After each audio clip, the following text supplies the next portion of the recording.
Ananias and Sapphira, written by Luke, a physician, in Acts 5:1-11. There was a man named Ananias, who with his wife Sapphira sold some property that belonged to them. With his wife's agreement, he kept part of the money for himself and turned the rest over to the apostles.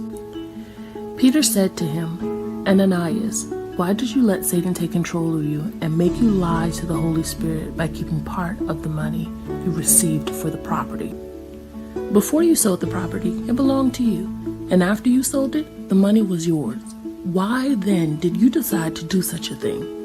You have not lied to people, you have lied to God." As soon as Ananias heard this, he fell down dead, and all who heard about it were terrified. The young men came in, wrapped up his body, carried him out, and buried him. About 3 hours later, his wife, not knowing what had happened, came in.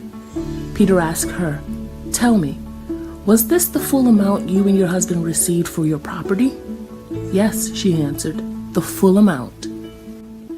So Peter said to her, "Why did you and your husband decide to put the Lord's Spirit to the test? The men who buried your husband are at the door right now, and they will carry you out too." At once she fell down at his feet and died. The young men came in and saw that she was dead, so they carried her out and buried her beside her husband. The whole church and all the others who heard of this were terrified. In short, Ananias and Sapphira's sin was not stinginess. Their sin was lying to God and God's people to make themselves appear more generous than they really were.